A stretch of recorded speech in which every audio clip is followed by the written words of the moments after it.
Muito bem, amigos telespectadores, amigas telespectadoras, caros internautas que nos acompanham pelas redes sociais. Hoje a gente tem um bloco Saúde do Homem para lá de especial, que a gente está gravando em 10 de março, que é o Dia Mundial do Rim, Dia Internacional do Rim.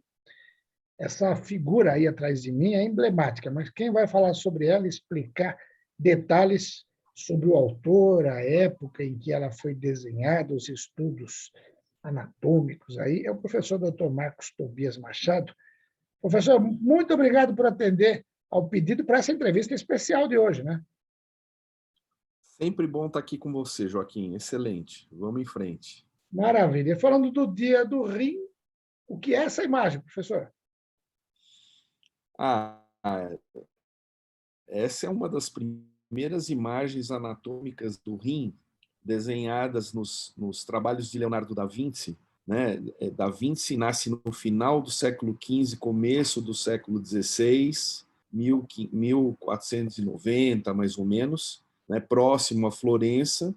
E aí, no começo do século XVI, ali para 1500, ali mais ou menos quando o Brasil estava sendo descoberto, ele estava fazendo esses desenhos anatômicos baseado em dissecção de cadáveres, que naquela época era proibido ser Sim. realizado, né? A igreja não permitia, era uma época que estava começando o iluminismo, saindo de um momento mais teocêntrico, então era violar cadáveres era crime, né? A pessoa às vezes pagava até com a própria vida. Mas esses grandes artistas, né, esses grandes cientistas tinham a permissão dos grandes mecenas da época, e o Leonardo da Vinci sempre trabalhou para os grandes mecenas de Florença, Sim. né? E aí conseguiu desenvolver esse trabalho. Teve médico também que colaborou no desenvolvimento dessas dissecções. E aí você vê, comparando isso com ensaios anatômicos bem recentes, você vê que o nível de qualidade, de proporção desses desenhos é muito realístico, extremamente interessante. Então, eu acho que vale a pena mostrar esse desenho bem bacana, né? Foi um dos primeiros relatos aí de desenhos do rim, que é o nosso assunto hoje aqui da entrevista. Legal. E realmente prova que o cidadão era efetivamente um gênio, né? Um gênio muito à frente do seu tempo, que deixou muitas descobertas. E esses estudos, a gente teve a oportunidade de participar e de presenciar aquela exposição que teve aí no Miss Experience, né? Que é fantástica do Leonardo. Está, inclusive, pela internet, ainda é possível acessar, ver. Agora, vamos falar especificamente do rim como um órgão essencial, vital, as funções deles, os cuidados que a gente precisa ter com o rim. A fisiologia, que é o funcionamento renal, aí a descrição dela vem do século XIX, já mostrando como um órgão vital no controle dos líquidos do corpo. Na prática, assim, para leigos, a gente explica sempre que o rim é o filtro do corpo. Então, a quantidade de água que o corpo precisa, ele controla. Se a gente toma menos água, está mais calor, ele retém mais o líquido no corpo. Se tem um excesso de líquidos no corpo, ele elimina através da urina. Além disso, ele controla os sais também, que tem uma função importante no controle da pressão arterial. Líquido e sal e a contratilidade vascular são os fatores mais importantes que mantêm a pressão arterial. Então, ele tem uma função muito importante nessa função, nessa questão do controle dos líquidos. Então, essa é uma das coisas. E outra coisa que ele faz é eliminar escórias, coisas que não prestam do corpo, normalmente são metabolizadas no fígado e eliminadas por via renal, na grande maioria dos casos. Então, é uma outra função importante também, eliminar a sujeira do corpo. Então, realmente é o filtro do corpo. E um dos órgãos vitais. Sem rins, né, e sem uma terapia de substituição para essa função renal, o indivíduo morre, falece. Né? Diferente de um braço, de uma perna, alguns órgãos são vitais no corpo, outros órgãos não são vitais. O coração é vital, o cérebro é vital, Você não consegue viver. O baço não é vital, apesar de ter função, uma perna, um braço, o indivíduo se adapta e consegue sobreviver. O rim não. O rim é um órgão vital, na verdade são dois, né, rins, um de cada lado, direito e esquerdo, que somando dá 100% da função. Se você tirar um dos rins, o indivíduo ainda mantém pelo menos metade da função dos rins. Então, os rins têm essa função importante aí no controle da hipertensão, no controle líquido do corpo, né, no controle da homeostase hídrica que a gente fala do corpo, e a, tem a questão da função que vai se perdendo com a idade.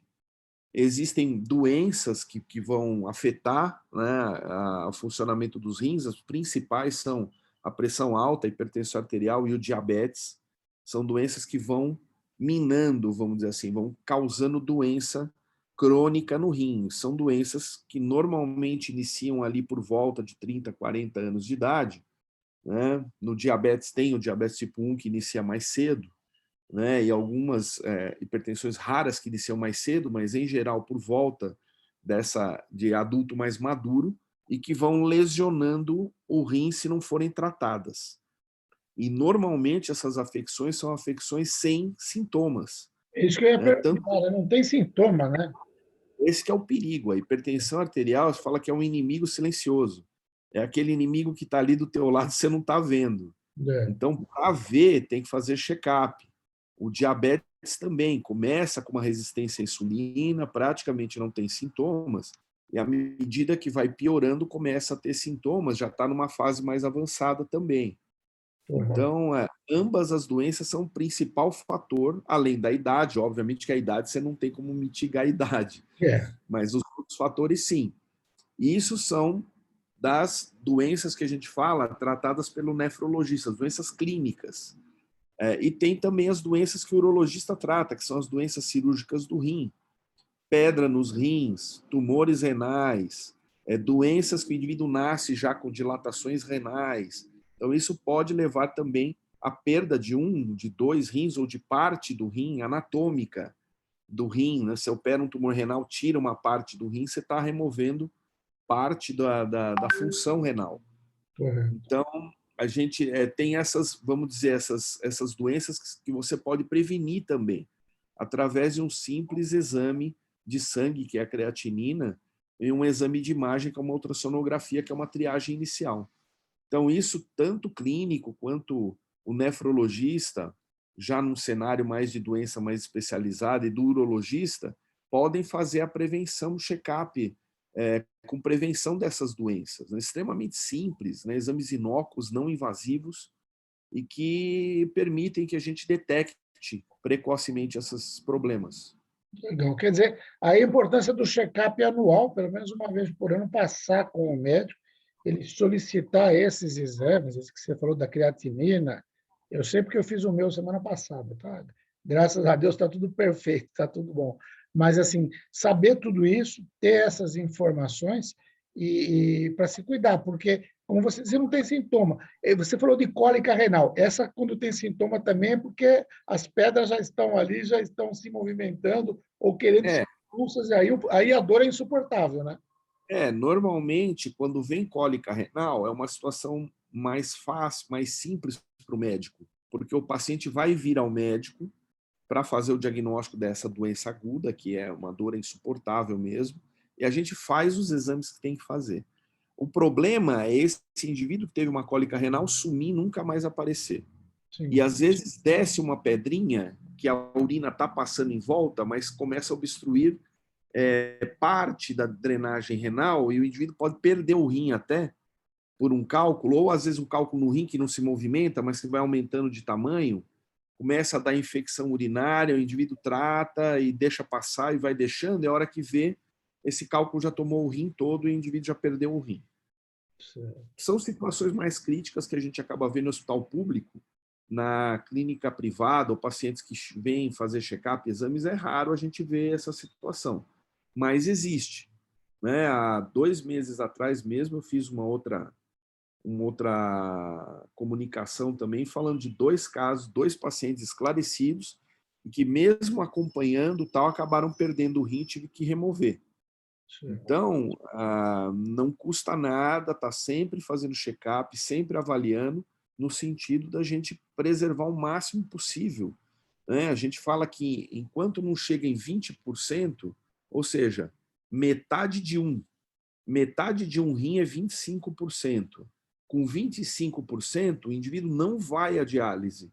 Ele Sim. se mantém, obviamente, com restrição de sal, de proteínas, né, que são os metabólitos de proteína que o rim excreta, com limitações, mas uma boa qualidade de vida. À medida que ele vai para a diálise, já com menos de 20%, 15% de função renal, que a gente chama de terapia clínica substitutiva do rim, já é uma qualidade de vida que ele tem que ir na máquina de diálise 3, 4 vezes por semana, já restringe a vida dele. Quantidade de líquido ingerido, tudo mais problemático, né? Além de uma série de outros problemas que pode acontecer, anemia, ou mesmo a máquina de diálise coloca metabólitos no paciente que modificam, né, a estrutura do paciente e aí ele fica realmente mais limitado, Uhum. né? Sendo que essa terapia clínica normalmente, e para aqueles casos que podem, né, que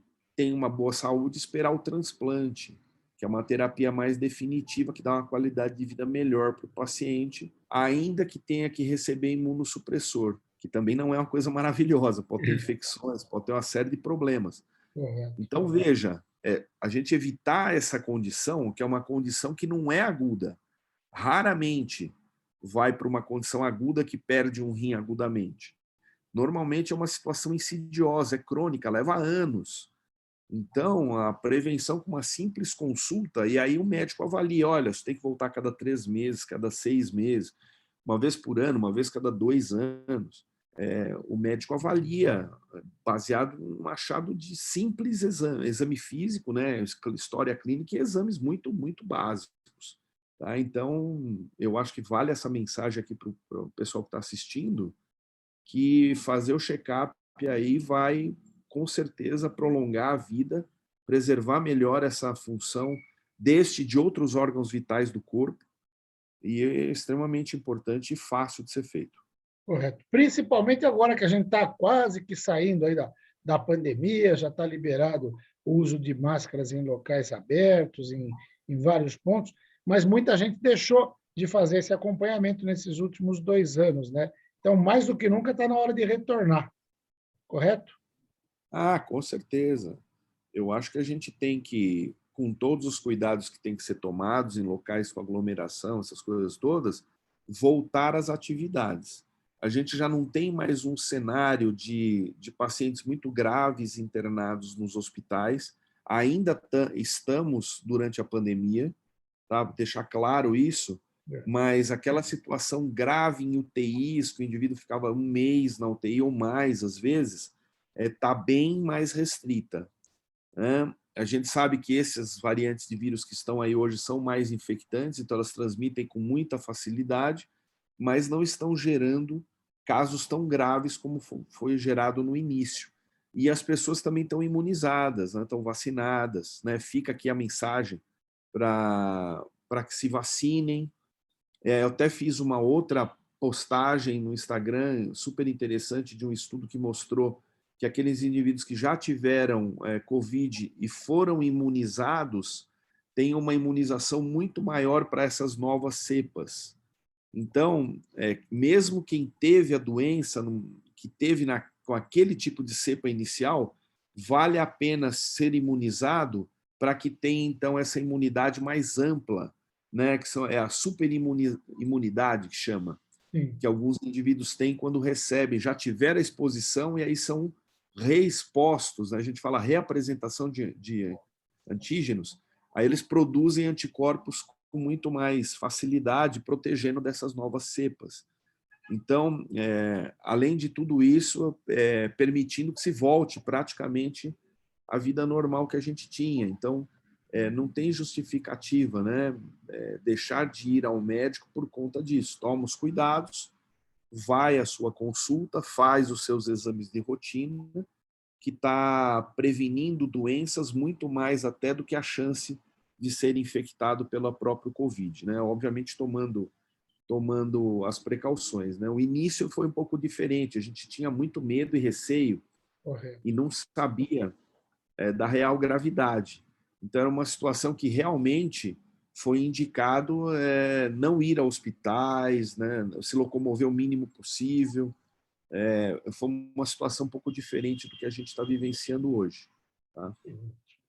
Professor, tem mais alguma coisa que queira acrescentar? Ou por hoje? Estava até reparando na imagem, depois que você falou, agora que eu vi exatamente dos dois lados da minha cabeça, do lado esquerdo e direito, a gente tem os dois rins aqui, né? Tá bem, bem, bem. Exatamente. É o corpo do paciente, né? A silhueta do paciente, a cintura dele, e ali, mais ou menos na altura da região lombar, parecendo dois feijões, tem os dois rins, tem a vascularização desses rins, do rim, dos dois rins dá para ver o ureter descendo, que é o canal renal que vai até a bexiga, né? Dá para ver realmente dos dois lados, super interessante, dá para ver a vascularização entrando no meio de ambos os rins, né? Vindo da aorta e retornando pela veia cava, que são esses dois grandes vasos que estão no centro. Dá para ver em cima da tua cabeça, o corpo tá coberto, mas tá super bonito esse desenho aí. Tá ótimo. Professor, muito obrigado por mais essa aula. Semana que vem tem mais bloco Saúde do Homem. Que é isso. Um abraço, pessoal. Até mais. Até logo.